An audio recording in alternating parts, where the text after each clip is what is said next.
Hello, it's Allie, and we're on to episode 2 of Wolf's Rain, the watch-along series.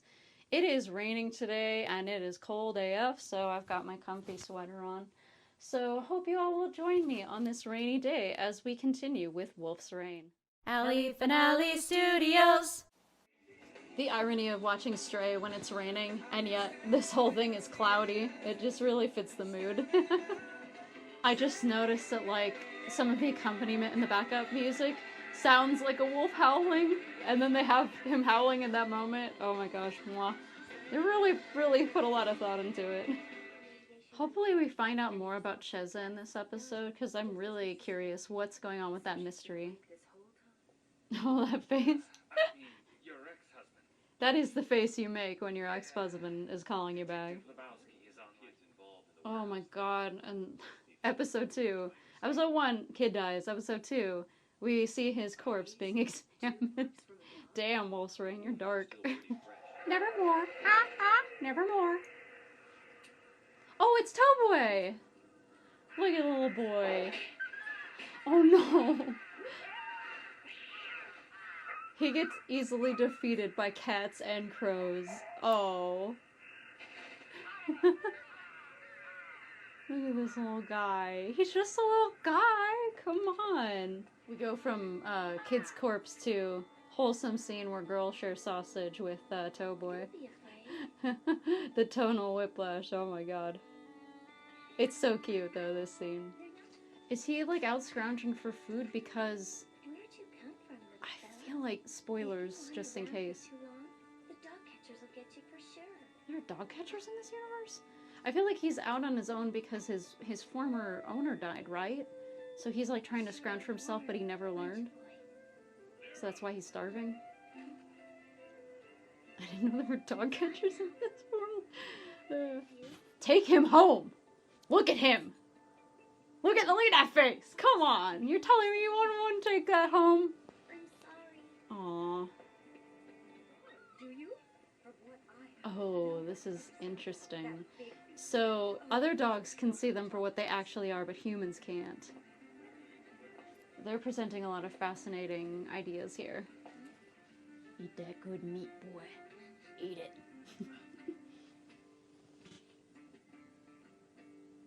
This is awful.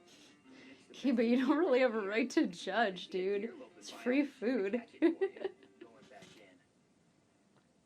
I love the confidence, just like, I'm just gonna storm right in.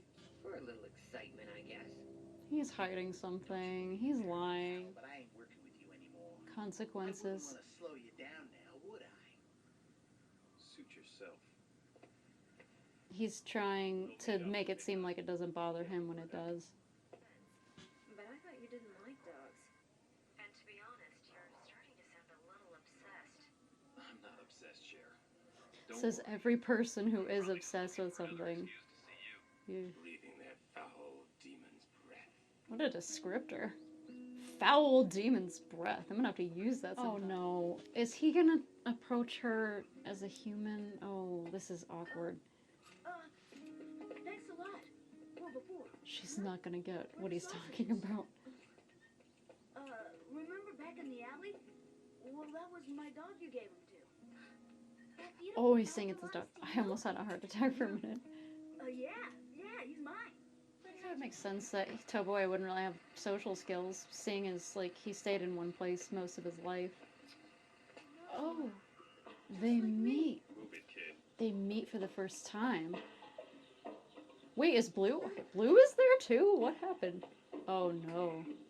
Oh no. Trouble's a brewing. So I guess if you drink too much, you do see wolves. Knew he'd save him. Sumei's got too big of a heart to not. Oh, that parkour, damn. I don't need you, Baka. Running theme with Sumei every time. Oh, we're seeing the circle of life here, folks. Oof. Oh no, he's taking out her hawk. Oh no, he's happy about it. Oh jeez. This is horrifying. Oh no. Oh, she's upset. I guess Is he used to fetching things? I don't know. Ooh, that's... Oh, he was playing with it, but he didn't realize he was being too rough with it. Oh no. He's dead.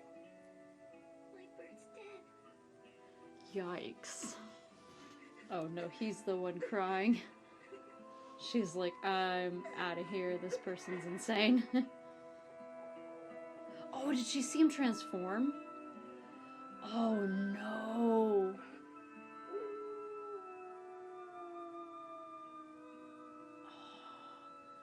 She's probably gonna have to go to therapy for the rest of her life for this. Damn. And then Sume yoinks him away. Da-da-da-da-da-da. That's all, folks. Oh no. I never meant to kill anything. My eyes had barely opened. Backstory time. She's a beast to me, and we lived together ever since. You mean she kept you as a Bondage. Yeah. That human tamed you. Not BDSM, but like, as in Dog. ownership over somebody. Control. I wanted to protect her, but she's still... He has like a weird theme with death. A lot of the other characters seem to, but it seems really prevalent to revolve around Toboe. Tsume, you're just too different from the rest of us. That was a little on the nose, eh? Yeah, a little bit. Is this where like one of the nobles comes in? Because they just said that they were like doing a thing where they were like kind of looking for different people. So maybe. Doctor? Whoa, who is this? We have a very different, like, type of music being played here. It's more like EDM in the beginning. A little bit more of a bomb type feel. So we've got an entrance to a new character. It's very bombastic. It's Steve Blum. I think it's Steve Blum playing him. So we've got Spike, Cowboy Bebop, as the villain. There's always got to be like one psycho in every anime, right? He's given me major like psycho murderer vibes. It's been a long time. I like the mask covering his face. Theme of identity there. You can't see his face or his identity. You can sense my presence. Wait, that voice though could sing me to sleep But any your day. eyes do not see me. Are those feathers or dreads? Does he rockin' dreads or feathers? I can't tell. Oh, okay, we're getting Cheza involved. You can finally see. Oh, they're feathers. For a sec, they were dreads. From far away, they look like dreads. And that's the end. I have some thoughts. Okay, so that was episode 2 of Wolf's Rain. Intriguing. We got introduced to the villain, Darsha, and we also got introduced to Toboe as well, and Cheza is finally out and is a player now, which is interesting. So there were a lot of interesting themes. The themes from the previous episode carried over, like identity and death. I love whenever they play with those moments where people or some animals can see them for what they really are, the wolves. I love the moment with the pug where it was hiding away because it saw that 2 wolves were walking by. That was clever. I love how there's certain moments where there are actual people who can see them, like the hunter, and then also the girl that Toboe met, how he revealed himself to her. I think that that's interesting as well. So I guess it's one of those things where they can choose who to show themselves to. Because Sume met Toboe first, I feel like he's kind of going to be the mentor to Toboe, like he's going to be like the big brother figure to him. That kind of seems like the direction they're going. Fascinating that when you first see Lord Darsha, his face is covered by a mask. Continuing that theme of identity, the wolves are very like out and proud of who they are, and they show themselves, but Darsha is hidden underneath a cloak, feathers, a mask. He's hiding, which is interesting to me. I'm going to be seeing later on how that kind of plays out. Fascinating how there was a music change when Darsha entered the room. Definitely juxtaposes with a lot of the other music that we've heard thus far in the series, which separates him as a character and makes him a little bit more imposing. Although with Steve Blim's voice, I don't think you really need to do too much to make him sound more intimidating than he is. A couple of extra things that I wanted to point out, because I ran out of battery and wasn't able to record this part. First, the eye on the noble Darsha. It looks wolf-like. I wonder if in the future they're going to explain that, if he has some sort of powers. It seems like it because he was able to knock out the scientist. Who knows? That'll be something for the future. Also, point two, I'm interested in what Hige's deal is.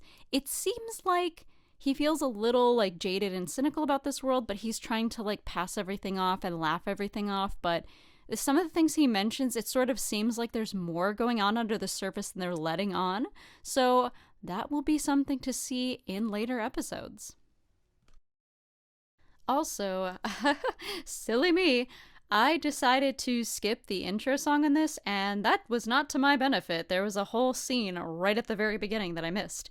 So I did check this out after the fact. I actually don't like this because it, one, reveals Darsha too soon to the audience. Two, it also completely explicitly states his motivation, which I feel would have actually been better left up to guessing. It would have made him more mysterious. It would have had more tension with him and the wolves. What's he doing? Why is he doing this for? But we clearly see it's for his wife and he wants to bring her back. But we'll see how that plays out in the future because it seems like he's one of those people that's just determined to accomplish their one goal and that's it. He's just gonna do whatever it takes to bring his wife back. So we shall see. Death carried over as a theme again in this episode from the previous one, with starting out with looking at the kid's corpse, the death of the bird, off and on. There's probably going to be a lot of that going on throughout the rest of the series. It's so it seems like not only are they fighting against the nobles and they're fighting against society, but then they're also fighting their own mortality. There wasn't a lot of emphasis on the atmosphere this time as much as the previous episode. I guess because they've kind of already set the scene, they felt like they had done that, so they kind of moved from group to group. This was definitely making it feel like it was an ensemble piece, more so than just focusing on like who would be the main four. It seems like we're spending a lot of time with the scientists and then spending time with other characters, so that was interesting. I predict that in the next episode, Kiba and Hige are probably going to try to get Cheza back. I assume that their overall goal is to, make it to paradise. So I'm assuming that all four are going to merge at some point, converge, and they're all going to have that shared experience together. But this was definitely feeling more ensemble-y than any of the other episodes that I had watched before or remembered. So it is kind of nice that they're sort of kind of going into everybody's story a little bit, and we'll see what they do with that in the future. I am fully interested in seeing how the rest of these elements come to play. We left off with Kiba and Hige meeting Darsha for the first time. He's carrying Cheza. So I'm assuming they're going to try and follow them, trying to follow and see where he takes her. So I'm assuming that's kind of where the direction is going. I think eventually the two parties will meet with Tobue and Sume following shortly behind. So we'll see what happens. But if you like this, stay tuned for episode 3, and I will catch you all on the flip side.